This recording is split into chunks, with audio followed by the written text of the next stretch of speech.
Benvinguts al meu raconet! Últimament i durant molts anys s'ha estat intentant integrar a les famílies que no es consideren normatives dintre de la normalitat d'aquestes, acceptant matrimonis homosexuals i intentant treure els prejudicis i opinions que tenim les persones sobre això. Què passa? Que jo l'altre dia pensava en aquest tema i pensava en el sentit de que la meva parella i jo no conformem tampoc una parella normativa, que se'n diu, ja que la meva parella i jo ens portem 18 anys i és bastanta diferència d'edat. Els estereotips ens fan pensar que jo estic amb una persona més gran que jo perquè té diners i així puc viure del cuento, però no. I també ens fa pensar que una persona més gran està amb una noia molt més jove perquè així pot fardar i xulejar de la nòvia que té davant dels seus amics. És normal que penseu això de bones a primeres perquè és el que se us ha estat ficat i se'ns ha estat ficant en el cervell durant un bon piló d'anys, des de tota l'eternitat, de fet, en pel·lícules, en llibres, en sèries, amb estudis, amb revistes, i així anar fent, tu. M'agradaria anomenar dues coses que són com molt divertides. La primera és que la major part dels estudis que s'han fet de per què una noia més jove està amb un home més gran els han fet homes. És a dir, un home sabrà molt millor que jo per què cony a mi m'agraden certs tipus de persones. Clar que sí. I després, les revistes sobretot destinades a un públic femení, com per exemple Cosmopolitan i Vanitatis, que us deixaré per aquí dues notícies superdivertides, defensen aquests estudis i els recolzen fent articles sobre això. I basant-se, com bé dic, en aquests estudis. Hi ha un senyor en concret, que es diu Fabio Valdés, que és un psicòleg, es fa dir psicòleg, que ha fet diversos estudis sobre el tema i que diferencia dos tipus de persones. Les persones que realment els hi agraden la gent més gran que ells i els the bottom line, com ell els anomena, que són persones que se senten atrets per gent més gran però que mai reconeixerien ni arribarien més lluny. És a dir, de tota la vida, un crush, un amor platònic, un aquí te pillo, aquí te mato. Aquest home també ens diu que una noia més jove estigui amb un home més gran pot passar perquè té daddy issues, és a dir, problemes de la infància amb el seu pare. El tema està en que, personalment, jo tinc family issues, és a dir, hauria d'anar per la vida buscant mares, buscant pares, buscant tiets, buscant tietes, buscant cosins i buscant germans. A més, diu que les noies joves busquem estabilitat i seguretat en una relació amb una persona més gran, perquè, clar, tu quan intentes començar una relació amb algú penses oh, no, quan més inestable millor, per favor, que vagi, que vingui, que em digui que avui m'estima, que avui no m'estima. També ens diu que, clar, veiem que les persones més grans que nosaltres tenen més maduresa emocional. Una altra cosa hipernecessària per començar una relació amb algú. També ens parla de seguretat laboral i estabilitat econòmica en el segle XXI, a ple 2020, on les taxes d'atur són la puta hòstia, la risa. A més, això ens deixa superclar quina és la posició en la que ens deixa les dones. És a dir, nosaltres només busquem els diners dels homes. Evidentment, no som capaços de guanyar-los per nosaltres mateixos. Aquest bon home, ja per acabar-ho d'adobar, ens diu que els homes més grans són més detallistes i millors amants. Esclar que sí, perquè l'egoisme no té res a veure en qui tinguis, l'edat que tinguis, el sexe que tinguis, la nacionalitat que tinguis. Evidentment, si una persona és un egoista, no crec que sigui tampoc molt bon amant. Es preocuparà del seu falocentrisme i poc més. I ja havent-vos fet una mica d'introducció, anem al moment que tots estàveu esperant. Tots voleu veure-li la cara al meu maromo. ¿Qué pasa, el desgraciado? Aquel desgraciado. L'altre dia vaig penjar a Instagram i a TikTok que em féssiu preguntes sobre la nostra relació, que si teníeu alguna classe de dubtes o us generava curiositat alguna cosa sobre nosaltres que ens ho preguntéssiu. I aquí estem per respondre-us. La primera pregunta és quants anys ens portem? No, Tu en 96 vas fer 18 i jo 2 mesos després naixia. No, 2 mesos no. Falten 3 dies pels 2 mesos. 18 anys, 1 mes i 27 dies. Jo? Molt bé. Ens pregunten també com ens vam conèixer. Llavors, expliquem la veritat? Expliquem. La veritat oficial. La veritat oficial. La veritat oficial és que ens vam conèixer per internet, vam quedar el primer dia, i des de llavors no hem deixat de quedar mai, per tant... Exacte. 4 anys i 4 mesos, vull dir a 15? La tercera pregunta és si suposa un conflicte el tema nens en cas de que en vulguem tenir. Doncs no, per nosaltres no. El tercer o quart dia que vam quedar ja estàvem parlant de noms de nena. A més, coincidim amb un nom ben estrany. Sí, els dos tenim molt clars que volem ser pares. L'Isaac no té pressa i jo sí que et tinc, però les circumstàncies i la vida doncs tenen uns altres plans de moment per naltros, així que haurem d'esperar-nos una mica tona. Clar, el nostre cas també és molt fàcil perquè en aquest cas l'Isaac no té pressa, els homes poden tenir fills durant tota la vida, per tant no és un problema, fins i tot quan tingui 70 anys, si vol pot tornar a ser pare, aquest bon home. Això, li deixo amb ella que me'l cuidi mentre jo estic al cel. Exacte, sí. En el cas de que la dona sigui més gran, sí que les dones, doncs, el nostre cos té un límit i ja arriba una edat que ja no podem ser mares. Per tant, també s'ha de saber veure quins plans de vida es tenen, perquè, per exemple, també podeu trobar gent que tingui ja fills, i no només us heu de fixar en com estimeu en aquesta persona, sinó en que els vostres plans de vida i el vostre futur sigui en comú, no? Exacte. La quarta pregunta, a mi em fa molta gràcia perquè jo no sé respondre-la. Tenim problemes amb el tema de l'edat? No. No, a veure, l'edat en si no és un problema. Clar que hi ha diferències entre nosaltres. Home, clar que penses, d'aquí 10 anys què? Però bueno, mira, de moment som feliços, doncs anem fent. Ja ens ho trobarem, quan arribi el dia. Ens estimem amb bogeria, de moment. A més, el meu és literal, que l'estimo amb bogeria. Aquest noi em va fer molta gràcia que em preguntant, esteu segurs? És molta diferència d'edat. Els meus pares es porten 19 anys i no s'aguanten les tonteries. Cada cas és un món. Hi ha gent que porten 2 mesos junts i ja no s'aguanten l'un a l'altre. Hi ha gent que es peguen entre ells i diuen que és amor. Vull dir, depèn.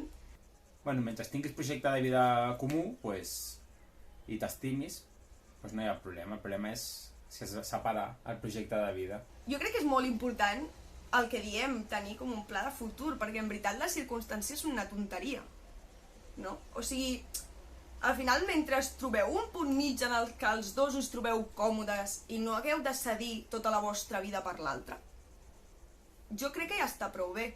Sigueu feliços, no sé. No sé. Aquesta pregunta... La pregunta és, com t'enamores d'un nounat quan ja ets major d'edat? Clar, nosaltres portar-nos 18 anys, aquesta persona creu que l'Isaac es va enamorar de mi quan jo era un bebè. Ostres, estaria a la presó aleshores, Teníem un problema. Bueno, clar, nosaltres vam començar quan jo era major d'edat, jo tenia 19 anys. Jo tenia 19 anys, sí. Feia 20 aquell any. Sí, tenies 19. 19 i mig. Veus, encara entràvem dintre de la legalitat.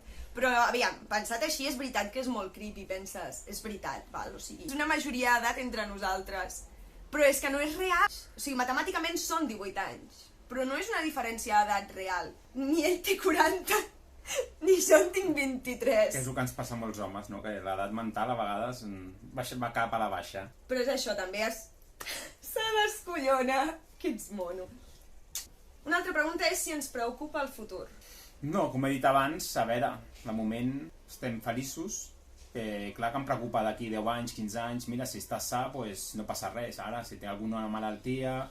El futur és incert per definició, i mentre siguem feliços estarem junts i quan no, ja ho parlarem, que per això som persones adultes. És que això es repetirà moltíssim, perquè és la realitat de qualsevol parella, és a dir, no és que nosaltres per portar-nos tants anys de diferència tinguem aquesta mentalitat, i també hi ha molta gent molt jove que mira els meus vídeos i que potser no té aquesta idea de parella o de futur, perquè ara mateix és m'agrada aquest noi, saps? I aquest noi és tota la meva vida. Com van reaccionar els nostres pares?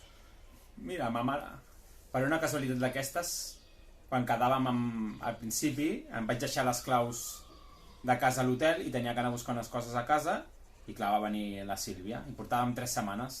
I ma mare em va dir, bueno, la gent jove ara que trenqueu molt sovint, no me la portis més a casa fins que porteu uns quants mesos, perquè no vull agafar-li carinyo i que després trenqueu. Té un amor de sogra, no ho podem negar. Jo quan li vaig explicar a la meva mare només em va fer 2 preguntes. Bé, em va fer 3. Primera, evidentment, quina edat tenia, perquè jo li vaig dir tinc una parella que és més gran que jo, bastant més gran que jo. La segona és, està o ha estat casat? li vaig dir que no. I la tercera és si tenia fills. Ja està, això en un principi això era tot el que li preocupava a la meva mare. Després ja van venir moltes més coses, perquè ja sabeu com són les mares. Però bé, jo crec que 4 anys després ja s'ha fet a la idea. Sí. La següent pregunta és com van reaccionar els nostres amics o què ens van dir. Jo vull que comenci l'Isaac, perquè us he preparat una petita entrevista amb els meus amics que us posaré tot just després de que l'Isaac respongui. Doncs res, els meus amics van dir lo típic, oh, quina sort que tens, una noia jove, campió, i aquests comentaris típics de machitos que fèiem els nois. I que no durarien gaire, i tot això. Però bueno, mira, aquí estem encara. Bé, en un altre moment, i desviant una mica la càmera, aquí estem. Entre nosaltres parlem castellà perquè és la costum, sin más, así es la vida y... Sinceramente, qué gustos más raros tiene esta mujer. Eso fue lo primero, pero primerísimo. Luego ya, no sé, te hemos ido conociendo. Bé, cal dir que aquest senyor d'aquí porta 4 anys, gairebé els mateixos que porto amb l'Isaac amb mi. Per tant, em coneix ja des de fa bastant de temps i des del principi de la relació. En canvi, aquests dos petits energúmens van aparèixer por ahí i mira, pues aquí están. Es que no tengo más amigos, solo es eso. Petits energúmens. Sí, yo pensé en plan, ¿en qué momento piensas en que te guste una persona que es mucho más mayor que tú? ¿Tú en qué momento pensaste que te gustaba él? No sé. Es que al primer momento como que tampoco lo pienso mucho. Luego ya cuando estaba más tranquilo, pues no sé, como es raro, ¿no? Pero también he conocido a otras personas también que llevan muchos años y dices, bueno, pues si ellos al fin y al cabo se quieren. Claro. ¿Estamos todos de acuerdo en que menores de edad? No, gracias. Si lo veis hacer pampallugas es que se ha jodido la marrana. Es que me encantaría haber escuchado vuestra primera conversación después de verme a Isaac y a mí. O sea, yo soy muy fan de escuchar a la gente por detrás. Del rollo, ¿qué diría esta persona en ese momento, sabes? Del rollo. Que a veces no es tan bueno como... Claro, pero me da igual, ¿sabes? Por Sí, curiosidad, por puro pero salseo, no. decir, ¿qué coño le pasa a esta persona en el cerebro? El Mercedes. O sea... ¿Qué le pasa al Mercedes? Claro, esa es otra de las cosas. Lo primero que piensas es que tiene pasta. Sí. Pues no, más bien no. O sea, si yo quisiera vivir del cuento, no me iría cada día a las 8 a trabajo. Lo del tío que piensas es que quiere fardar de chavala, ¿sabes? No sé. El amor no tiene filtros. Exacte. Bé, la Vinyet, dintre del mateix vídeo i responent a la pregunta, s'ha fet una mica la gallega i ens ha respost a una altra pregunta, que és que ella, quan ens va conèixer, va pensar que en quin moment ens n'havíem adonat que, bé, en el meu cas, que m'agradaven els homes més grans i en el cas de l'Isaac, doncs que li agradaven les dones més joves. I crec que és interessant, és una pregunta bastant interessant, perquè com tot en aquesta vida, jo no he decidit que m'agradi una cosa o m'agradi una altra. Per tant, en quin moment ho vaig decidir? Doncs no sé, vaig decidir-ho en el moment que em vaig sentir prou lliure i que vaig tenir l'oportunitat d'estar amb l'Isaac, en veritat. És a dir, jo havia estat amb algun noi més gran abans, però havia sigut relacions sexuals i poca cosa més. Al final... Sí, bueno, però a veure, quan comences a sortir, tampoc, quan busques, no saps si serà la dona de la teva vida o quan quedes perquè la noia t'agrada, sembla, si té la teva edat, doncs és guapa, també no hi ha problema, o t'agrada, no fa falta que sigui guapa, però vull dir, clar, la cosa és que el primer dia no quedes per oh, serà la meva vida, em casaré, tindré nens, vull dir, quedes perquè t'agrada la foto, o perquè has parlat amb ella i t'agrada la veu, o el que has parlat amb ella, vull dir, clar, però no queda, perquè és jove quedo, no sé. I aquí teniu el meu home i sabeu per què he decidit que ha de ser mio i solo mio. Perquè això no ho pensen tots els homes. Evidentment, un home de la seva edat, quan queda amb una noia de la meva edat, pensa, que bien, ara entendreu perquè és l'home que jo vull per sempre més. Què és el que més ens costa de la nostra diferència d'edat? És que realment quan estic amb ella no hi penso mai. Home, mira, doncs que si tingués 40 anys i tingués feina fixa de fa 20 anys i estigués forrada, doncs podríem fer més coses, però clar, tal com està el món laboral ara, doncs potser tampoc estaria igual que està ara, tenint a 23, és que això... Sí, no, jo potser també diria el mateix, en realitat el que més em costa de la nostra diferència d'edat és l'estatus laboral de cadascun. Evidentment ell doncs, té una feina fixa des de fa molts anys, jo, com aquell qui diu, acabo d'entrar completament en el món laboral, bueno, porto treballant des dels 16, però tot han sigut feines temporals, llavors, clar, jo vull tenir la mateixa estabilitat que té ell i això em costa moltíssim, ara mateix no és possible. I clar, doncs és una cosa que a mi m'afecta dintre la nostra relació, però no entre nosaltres, algo que ens costi a la nostra diferència d'edat és que no hi ha res, com ha dit, és que no ho notem, vull dir, com us diem, no hi ha 18 anys de diferència entre nosaltres. Però també penseu que un mateix no es veu la cara, aleshores, clar, jo la veig amb ella jove i tampoc em veig jo la meva cara de més vell. Vull dir, clar, jo la veig amb ella que jove, i dic, mira, doncs encara sóc jove, vull dir.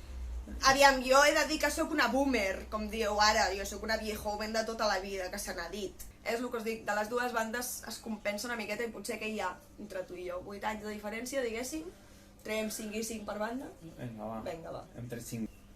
Ens pregunten també si hem mentit algun cop sobre la nostra relació. Jo abans li he dit que no, perquè li havia comentat aquesta pregunta, però m'acabo de recordar que sí.